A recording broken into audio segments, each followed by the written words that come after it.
This is Backsplash. We are joining you here from Roodeplaat Dam at Gauteng Champs. We're going to be here covering all 3 days of the action, watching our Gauteng schools battle it out to see who's going to take top honours at this, our penultimate regatta of the season.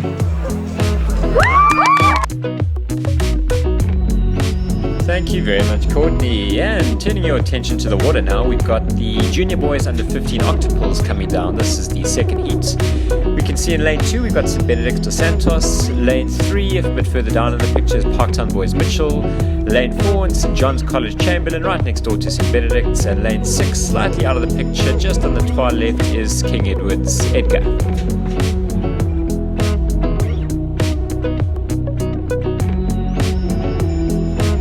And a really lovely shot there of the two octopools rowing side by side. You'll notice there's not too much urgency coming from the crews at this point, as they both know they've both made the A final. That means the top 2 from the second heat go through to the A final, and they'll just take themselves quite gently over the line and start preparing for the next race. It's been a really good day out on the banks of Roodeplaat Dam, and you can see the enthusiasm from the St. John's College boys just supporting their crews as they go through the line. And the results are in, with St. John's College Chamberlain taking first place in a time of 3:46.45. A great effort by all these crews from the under 15 octopool second heat. We're now joined by Mpumi Geza, who is just catching up with one of the under 15 athletes who was racing in that octopool. I'm joined here by Eli, young man in under 15s. He's going to just talk to us a little bit about the brotherhood at St. John's and his experiences so far, and how obviously St. John's and the environment that he's in brought them together. So Eli, welcome. Hello, thank you. Eli, just tell us a little bit about you in under 15, how it's in under 15s and how it's been, and just tell us a little bit of how the training has been and how it's brought you and your crewmates together. Well, last year in under 14, we came to Rowan Camp in August, and a few of us didn't know each other. Just hold that one closer, yeah? So it was a bit hard to basically be integrated, but because we had Rowan, when we went into the college and we went to school, we had a brotherhood. Because with Rowan, you get people under 14, under 15, under 16s and opens. It's like one big brotherhood. Everyone's friends in the club, and it really helps within such a school, because when we got into school in under 14, we had people who looked out for us, and that was a really good thing. Oh, really good there. And also, obviously, you probably were new to St. John's, and it was quite a new environment, so a really good place to meet a few new people. And now tell us a little bit about that 15 age group. How have you guys been doing, and what is the goal, or what are you guys working on particularly in terms of obviously Gauteng Champs and the goals for the season? Well, with under 15 age group, I feel like we've grown a lot from last season, because last season we did do well, but this season with all the training, during off season we were training quite often, and with off season training I feel like we found a lot of new speed. I personally I'm not in the A quad, but with the A quad they've been doing really well, and they have the finals later. So again, back to with the brotherhood at St. John's. It looks like the whole club's going to go down, support the A quad, and we have the Oct races tomorrow, so that should be really interesting. So it's good how we, through training, through off season, have found some new speed. So looking forward to see how things go. Really, really awesome. And then Eli, just one more question. I know your coach, Mr. Morgan, Willie Morgan, he's obviously quite an experienced rower. He's a Paralympian. Just tell us, what is it like to be coached by someone with so much experience in the rowing world? And obviously, quite recently, he was world obviously recognized as one of the rising stars out of South Africa. Just tell us a little bit about what it's like to be coached by someone obviously so good. Well, Willie's a great man, and he's given us a lot of insight into the world of rowing. He's taught us a lot of things, especially technique-wise. With our technique, I think our technique's really improved over the season because of the insights that Willie has given us. So because we've had such a great coach, and we've also had Ryan coaching us, and he's also been a great coach. So with the help of our great coaches, we've really grown a lot as an age group, so we're moving forward pretty well. Thank you so much, Eli. That's really interesting to hear, and quite exciting to hear that you're getting coached, and the quality of the coaching at St. John's is quite high. We really look forward to you guys there on the banks with the war cries and just that brotherhood again, just showing obviously the people around.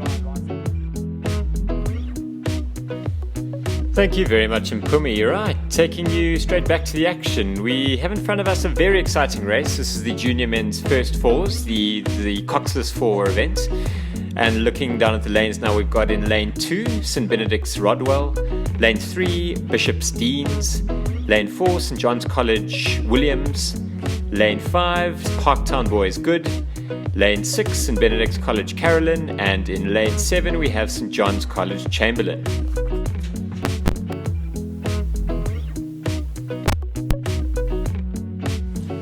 And looking at the lead now, it looks like we've got St John's College Williams quite comfortably ahead of St Benedict's College in second place, and the second St John's College crew actually in the runnings for a bronze medal.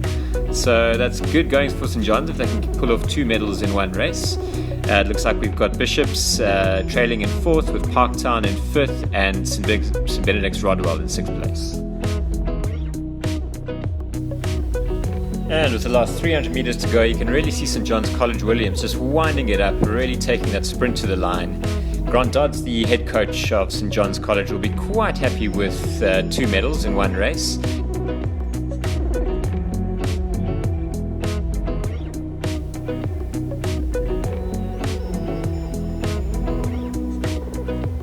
And there you can see St John's College Williams just crossing the line, absolutely ecstatic. Gauteng champions in the Coxless Fall, and they'll be very relieved that their hard work has paid off over this first half of the season.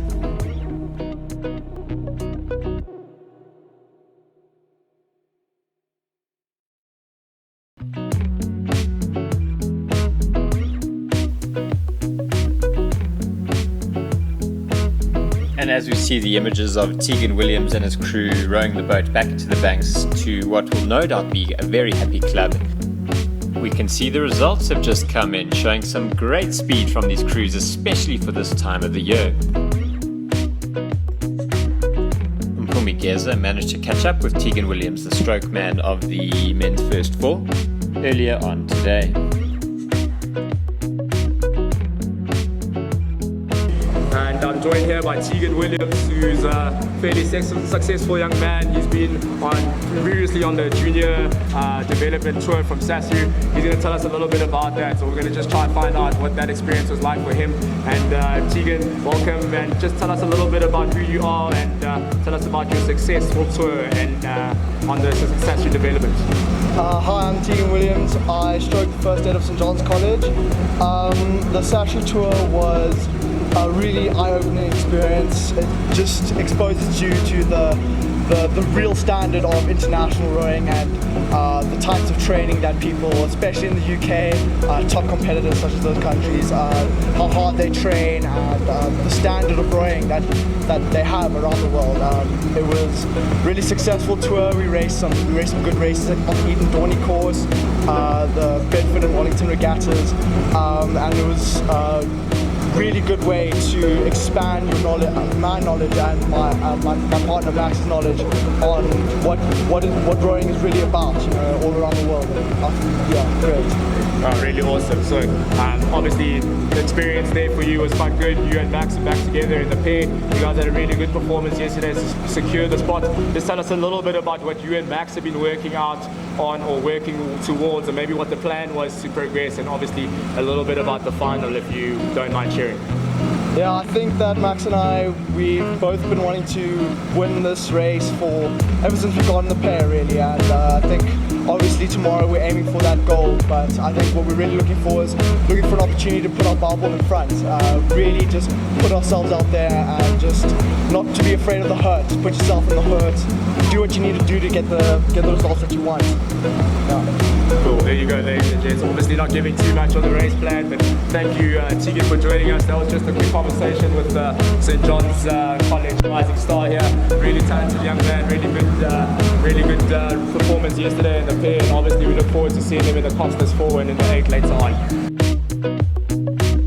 Thank you again, Mpumi. Right, taking you straight back to the action, the premier event of the day. This is the Junior Men's First 8, battling it out for the top honours and the top title. In lane 2, we've got St Benedict's College Livingston. Lane 3, Parktown Boys Conradi. Lane 4, King Edward's Baxter. Lane 5, St John's College Williams. Lane 6, Jeppik Boys Zadiates. And lane 7, Bishops Deans.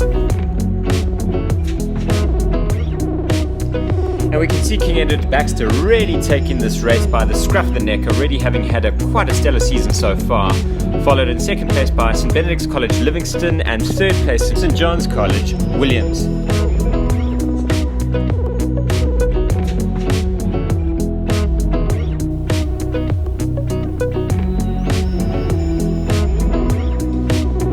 can see as the drone just pans into the St. John's College 8, there's a titanic tussle going on between St. John's College and Parktown boys. They are neck and neck. And this is where the real character and determination shines to see who can edge just for that bronze medal.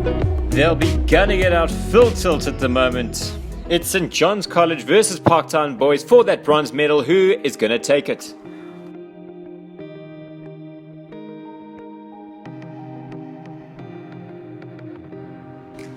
And at King Edward's cross the line as Gauteng champions and with the gold medal. Second place, St. Benedict's College look like they're taking it. And third place, St. John's look like they've just pipped Parktown boys. Absolutely brilliant. They must have just taken it up over the line.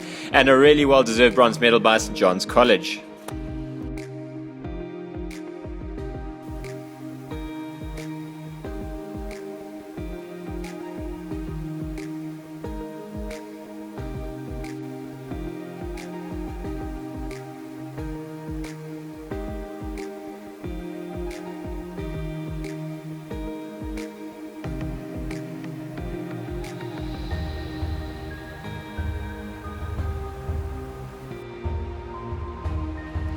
And the official results confirm that King Edward's Baxter, Gauteng champions and gold medalists, silver medalists in Benedict's College Livingston in a time of 6:30.43, and with the bronze medal St. John's College Williams in a time of 6:32.89. And we now cross back to Mpumi who's with Roderick McDonald, the master in charge of St. John's College rowing, and he's going to just explain a little bit about his role at St. John's College. More about maybe the day-to-day running, what is your specific role, and obviously the relationship between school and athletes in school. Yeah, so my specific role is to ensure that the running of the club adheres to a high level, and we essentially put together a good team of coaches under the leadership of Grant Dodds, who's part of the national program, who's under the sort of the tenureship of Roger Barrow, and he puts a lot of input in terms of how we manage things, in terms of how the guys go out there, perform, the technical input, and we try and also promote that our coaches, our younger coaches, get onto some form of professional development as well. So I think that's important for our boys in terms of structure. Look, they do train hard, and I think we try and facilitate that as much as possible and try and get a balance right between what they do at school, their schoolwork, their social lives, which is important, and also obviously their rowing, because all competitors here this weekend want to go out there and win, and we want to try and make that as a reality for the guys, and by putting into something that the guys can work with in the structure and feel good about themselves. We also try and promote a brotherhood within the club, which I think is very important. We have guys in this first aid coming to clap the under-14 knockdown, and those are the kind of little things that I think go a long way in the club. So yeah, look, obviously I can't dispel all the entire thing and how everything works, but we just try and give our best in all facets, all spheres in the rowing club. And I think also, which is very important, is the educational aspect of rowing, the camaraderie, the important lessons that guys learn on and off the water. That goes hand in hand with developing young boys that are developed in terms of their body, mind, and character. Yeah. So yeah. Really, really awesome stuff there, ladies and gents. Just to hear there from St. John's College, and obviously the leadership at St. John's. Education is a very important part of being able to participate. Obviously pushed quite well at St. John's College, and also pushed quite well within the club structures. So thank you, Mr. McDonald, for joining us and just telling us a little bit more about what it is that the St. John's do so well, and they are doing so well so far, ladies and gents. We've had really good performances from the junior men under 16 sculler, and as well as the junior men's under 16 pair. So really good indication of the good work that's happening and the type of leadership that is at St. John's College.